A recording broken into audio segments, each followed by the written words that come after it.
ఎవరైనా మీ దగ్గర ఈ జాతకానికి వస్తే మీరు చెప్పినట్టుగా డబ్బు సంపాదించుకోవడానికి అయితే కాదు, ఒకవేళ ఎవరైనా గిఫ్ట్ ఇస్తే తీసుకుంటారా? అదే చెప్పేది, మా గురువుగారు ఒక మాట నాకు చెప్పాడు కదా, తీసుకుంటాను. ఎందుకు తీసుకోను? ఎందుకంటే నాకు డిమాండ్ చేయను, వాళ్ళు ఇచ్చింది తీసుకుంటాను. మీకు తోచింది ఇవ్వండి అని చెప్తాను నేను. వాళ్ళ ఇష్టానికే వాళ్ళ ఇష్టానికి మీకు తోచింది ఇవ్వండి అని చెప్తాను నేను. 100 రూపాయలు ఇస్తే తీసుకుంటారా? అసలు ఇవ్వని వాళ్ళు కూడా చాలామంది ఉన్నారు. మీరు భలేవాళ్ళు. అసలు ఏమి నాతో జాతకాలు చెప్పించుకుంటూ వారం వారం ఫోన్ చేసి జాతకాలు చెప్పించుకునే వాళ్ళు కూడా ఉన్నారు అట్లా అనుకుంటే. కాబట్టి మా గురుగారు ఎందుకన్నారు, నీకు ఫీజు తీసుకోకపోతే అసలు నీకు జ్యోతిషం రాదనుకుంటాను నాన్న అని చెప్పారు ఆయన. నేను చెప్పిన మాట అదే, ఫీజు తీసుకోకపోతే నీకు జ్యోతిషం రాదనుకుంటారు, నువ్వు ఎంత ఎక్కువ ఫీజు తీసుకుంటే నువ్వు అంత గొప్ప ఆస్ట్రాలజర్ అనుకుంటారు అన్నారు. ఆ గొప్ప ఆస్ట్రాలజర్ అనుకోకపోతే నష్టం ఏంటి మనకి? అనుకోకపోతే వచ్చే నష్టం ఏమి లేదు కదా. కాబట్టి నా టైం సహకరించాలని చెప్తున్నాను నేను. మీరు ఫ్రీగా చెప్తాము అని అన్న తర్వాత రేపొద్దున ఎంతమంది వచ్చినా చెప్పాలి మీకు. నేను అందుకితం omBhavishya.com అని ఒక వెబ్సైట్ పెట్టుకున్నాను. ఆధ్యాత్మికతను పెంపొందించాలనే ఉద్దేశంతోనే పెట్టాను అది.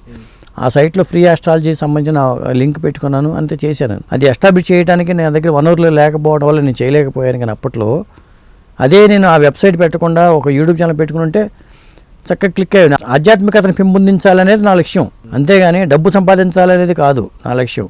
జ్యోతిషం మీద రీసెర్చ్ జరగాలనేదే నా టార్గెట్. ఇంకా జరగాలి జ్యోతిషం మీద. ఎన్టీ రామారావు గారు తెలుగు యూనివర్సిటీ పెట్టిన తర్వాత జ్యోతిషాన్ని ఒక శాస్త్రంగా ప్రవేశపెట్టారు. అక్కడ వాస్తు కానీ జ్యోతిషం కానీ ఇవన్నీ జరుగుతున్నాయి. దీని మీద రీసెర్చ్ జరగాలి, ఎక్కువ పుస్తకాలు రావాలి. చాలామంది ఇంగ్లీష్లో చాలా పుస్తకాలు రాశారు. నేను తంజావూరు లైబ్రరీకి వెళ్ళాను. మరి తాళపత్ర గ్రంథాలు నాడీ ఆస్ట్రాలజీ నిజమా కాదని తెలుసుకోవడానికి వైద్యేశ్వరం కోయిలు 3 సార్లు వెళ్ళాను నేను. వెళ్ళి అక్కడ వాళ్ళు చెప్పేది ఫేక్ అని నాకు అర్థమైంది. మరి నేను ఇట్లాంటివన్నీ చేసుకుంటూనే ఉంటాను, తిరుగుతూనే ఉంటాను. తంజావూరు లైబ్రరీలో కూడా అసలు తాళపత్ర గ్రంథాలే లేవని చెప్పారు అక్కడ. మన తెలుగు ఆయన రవి అని ఉంటారో ఆయన చెప్పారు నాకు, ఆ నాడీ గ్రంథాలంటూ ఇక్కడ లేవండి, ఇక్కడ తీసుకెళ్తారు, అక్కడికి టెంపుల్ తీసుకెళ్తారనే మాటలు అవన్నీ ఆ ఫేక్ అబద్ధం అన్నారు. ఆముక్త మాలిద ఉంది, శ్రీకృష్ణ దేవరాయలు రాసిన ఆముక్త మాలిద గ్రంథం ఒరిజినల్ ప్రతి ఉంది. వాళ్ళు భద్రపరుస్తూ ఉంటారు, తాళపత్ర గ్రంథాలని చక్కగా భద్రపరుస్తుంటారు పాడవకుండా. అలాంటివి ఉన్నాయి, పాత జ్యోతిష గ్రంథాలు ఉన్నాయి. తప్పితే ఇవి మీరు అనుకున్నట్టుగా తాళపత్ర గ్రంథాలు మన జాతకాలు రాసి పలానా నవీన్ కుమార్ గారు జాతకం ఇది, వీళ్ళ అమ్మ పేరు ఇది, వీళ్ళ నాన్న పేరు ఇది, ఈయనకి వచ్చే భార్య పేరు ఇది అని రాసిన గ్రంథాలు అయితే ఎక్కడ లేవు. నా ఆత్మకి మీరు అన్నట్టుగా కర్మ సిద్ధాంతాన్ని అటాచ్ చేసి పంపిస్తారు. ఎంతమంది జనం ఉండాలండి? ఇంతమంది జనానికి ఎన్ని గ్రంథాలు ఎన్ని ప్రతులుండాలి? అక్కడ లాజికల్గా మీరు ఆలోచించండి. నాడీ ఆస్ట్రాలజీ తాళపత్ర గ్రంథాలు మన జాతకం ఉన్నట్టయితే ఇన్ని కోట్ల మందికి ఇన్ని కోట్ల మందికి ఆ ప్రతులు ఎక్కడ పెట్టాలి? 12 కాండాలు ఉన్నాయి అంటారు. ఒక్కొక్క కాండానికి ఫీజు ఎంత, 12 కాండాలకి ఫీజు ఎంత? ఇదేంటండి? అది వాళ్ళకి కించపరచడం మన ఉద్దేశం కాదు. కానీ కాకపోతే నేను వాస్తవాన్ని తెలుసుకోవాలి. ఇప్పుడు మరీ అట్లా అని చెప్పి మనం మూర్ఖంగా వితండవాదంతో కొట్టిపోయాడు. నాకు తెలిసినంత వరకు నా ప్రయాణంలో ఎక్కడి నుంచో వచ్చింది ఏమీ లేదు, అక్కడ దగ్గర నుంచి అంతా ఉందనే స్థాయికి వచ్చాను. కాబట్టి ఏమీ లేకుండా ఊరికి పుట్టవు, ఈ మాటలు పుట్టవు, ఈ శాస్త్రం పుట్టదు. ఇప్పుడు పంజాబ్లోని హోషియార్పూర్లో భృగు మహర్షి రాసిన గ్రంథాలు కొన్ని ఫ్యామిలీస్లో ఉండే, ముస్లిమ్స్ కొన్ని ధ్వంసం చేశారని చెప్తూ ఉంటారు. జనరల్గా కొన్ని ఫ్యామిలీస్లో ఉన్నాయని చెప్తారు. అక్కడ వెళ్ళిపోయిన తర్వాత నిజమా వాస్తవం అబద్ధం అనేది తేలిపోతుంది జనరల్గా. కొంతమంది ఏం చెప్తారంటే ఎకరాల వేదవ్యాస గారు ఐఏఎస్ చదివిన వేదవ్యాస లాంటి వాళ్ళు కొన్ని పుస్తకాలు రాశారు. వాళ్ళకి కొన్ని అద్భుతమైన వ్యక్తులను దర్శించారు వాళ్ళు. ఫేక్ ఎంత ఉందో ఒరిజినల్ కూడా ఉన్నాయండి. ఇప్పుడు ఒక వస్తువుకి నకిలీకి డూప్లికేట్ ఉన్నట్టుగానే ఈ రంగంలో కూడా ఒరిజినల్లో ఉన్నారు, డూప్లికేట్లో ఉన్నారు. అది నేను చెప్పేది.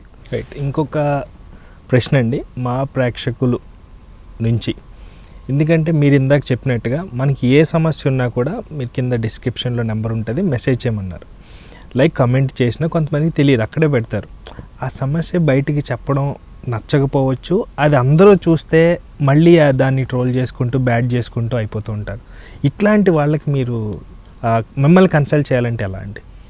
అదేనండి, నన్నే కన్సల్ట్ చేయాల్సిన అవసరం లేదు. చాలామంది ఆస్ట్రాలజర్లు నేను కూడా ఇంటర్వ్యూ చేస్తూ ఉంటాను. నేను ఇంటర్వ్యూ చేసిన వాళ్ళలో టాలెంట్ ఉన్న వాళ్ళని సంప్రదించుకోవచ్చు, అది కూడా చేసుకోవచ్చు. అర్థమైందా? ఎందుకంటే భార్యాభర్తల మధ్య సమస్యలు ఉంటాయి, అవి కొన్ని చెప్పలేరు. ఎందుకంటే మెసేజ్ చేసినా వాళ్ళ టైము వాళ్ళు మెసేజ్ చేయరు, డేట్ ఆఫ్ బర్త్ ఇమ్మని చెప్తాం, మిగతా విషయాన్ని ఫోన్లో చెప్తాం. అంతేగాని మీ సమస్య మొత్తం మనం సమస్య వాళ్ళు చెప్పేటైతే మనం ఇంకా ఆస్ట్రాలజర్గా ఎందుకు ఉంటామండి? సో ఏదేమైనా ఏంటంటే అసలు జాతక చక్రం చూడంగానే సమస్య ఈ ఆస్ట్రాలజర్కి అర్థమైపోతుంది అనుకోవడం కూడా ఒక భ్రమ అని చెప్తాను నేను. ఇప్పుడు ఏమవుతుందంటే మీరు ఆస్ట్రాలజర్ నా దగ్గరికి వచ్చారు, నా ముందు కూర్చున్నారు. నేను మీ జాతకం చూస్తున్నాను. మీరేమనుకుంటారు నా గురించి?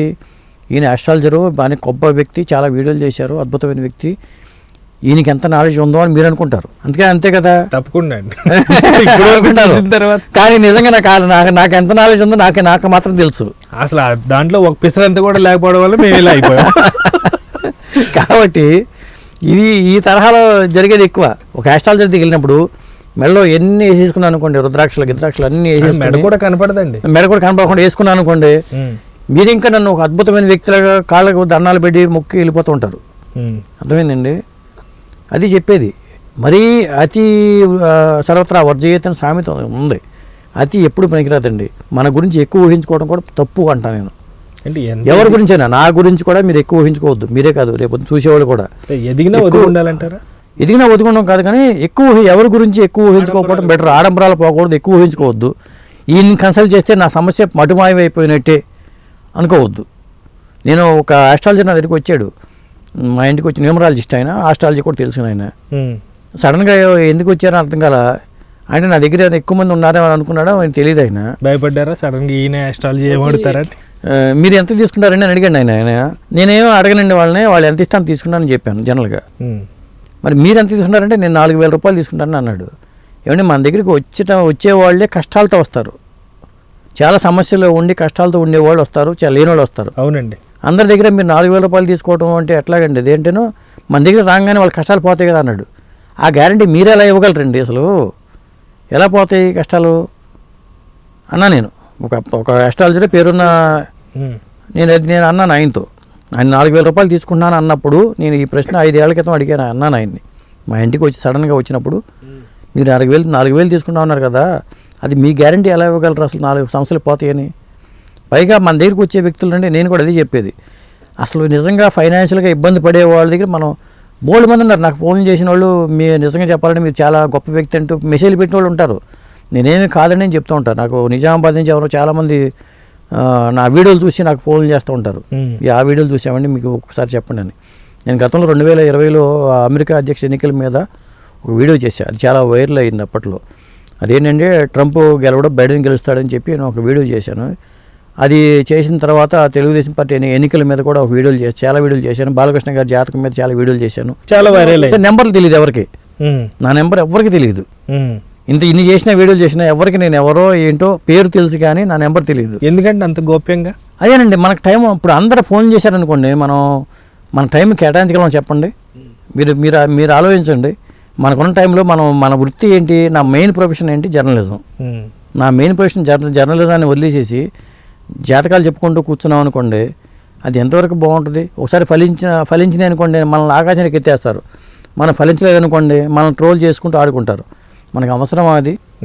సో ఎవరికైతే ఈ అపోహలు, అనుమానాలు ఉన్నాయో వాళ్ళు కన్సల్ట్ అయితే చెప్పగలిగేది అయితే నార్మల్గా రిప్లై ఇచ్చేస్తారు. ఒకవేళ ఇంకా అవి నేను చెప్పేది ఏంటంటే నా జెన్యున్గా నా టైం బట్టి నేను అందుకనే కాదు నా నెంబరు ఇస్తే ఏమవుతుందంటే నిజంగా జెన్యున్గా సమస్యలు ఉన్న వాళ్ళు కన్సల్ట్ చేస్తే అది వేరండి. చాలామంది ఏంటంటే అందరిని కన్సల్ట్ చేసిన వాళ్ళు ఇటు తిరిగి అట్లా వస్తూ ఉంటారు. కొన్ని వెరీ చేష్టలకి కావాలని ఇరిటేట్ చేస్తారని మనం వాళ్ళని అంటాం కదా. కొంతమంది ఉంటారండి, కొంతమంది ఆకతాయి చేష్టలు చేస్తూ ఉంటారు. ఎందుకంటే మిస్డ్ కాల్ ఇస్తారు. మళ్ళీ దీంట్లో ఇంకోటి ఉంది. ఇక్కడ నేను ఆస్ట్రాలజర్ అని నన్ను నెంబర్ ఇచ్చాను అనుకోండి, ఇంకొక ఆస్ట్రాలజర్ ఫోన్ చేస్తాడు కస్టమర్ లాగా. సార్ మీ గురుగారు మీ అపాయింట్మెంట్ కావాలి, మీ ఫీజు ఎంత అని అడుగుతారు అనమాట. మా ఫీజు ఎంత అని చెప్పామనుకోండి, ఆయన అరే నేను 5,000 తీసుకున్నాను, ఈయన 1,000 రూపాయలు తీసుకున్నాడు కదా ఇలా అనుకుంటారు. ఇది కూడా ఉంది. కనుక్కొని రకం చేసేవాళ్ళు ఉంటారు. ఆస్ట్రాలజర్లు కూడా చేస్తూ ఉంటారు. మళ్ళీ ఇప్పుడు సపోజ్ నాకు ఎవరో ఫోన్ చేస్తారు, నన్ను కన్సల్ట్ చేద్దామని ఎవరో ఫోన్ చేస్తారు. నేనేం జనరల్గా నేనే మాట్లాడతాను. జనరల్గా అయితే మాట్లాడితే ఫోన్ ఎత్తాను నేను. జనరల్గా ఆస్ట్రాలజీలు ఏం చేస్తారంటే, నేను గురువుగారు చాలా బిజీగా ఉన్నారండి, గురువుగారు నేను చెప్తాను, ఆయనే మాట్లాడేది, డీటెయిల్స్ ఇవ్వండి, మీ డీటెయిల్స్ ఇవ్వండి, గురువుగారి ఫీజు 5,000 రూపీస్, గురువుగారి ఫీజు 5,000 అండి. ఆయన అపాయింట్మెంట్ దాదాపు 2 నెలలు ఖాళీగా లేడండి. ఆయన అపాయింట్మెంట్ కావాలంటే మీరు విఐపి అపాయింట్మెంట్ అయితే మీరు 10,000 ఉంటుంది. ఇట్లా చెప్తారు. Minimum 10,000 appointment. ఒక ఆయన బెంగళూరులో ఒక పేరు ఎందుకులేండి, మనకి హైదరాబాద్ లో కూడా ఉన్నారండి, చాలా ట్రోలింగ్స్ లో ఉంటారు ఆయన, తెలుసు పేరు ఎందుకులేండి. అట్లా చెప్పేవాళ్ళు ఉంటారు. ఇప్పుడు ఈయనే మాట్లాడుతూ ఈయనే సమాధానం చెప్పుకుని మేనేజర్ కూడా పెట్టుకోకుండా ఆ డబ్బులు కూడా వేస్ట్ అనుకునే వాళ్ళు కూడా ఉంటారు. బిజినెస్ పరంగా చూస్తే మీరు అన్నట్టు.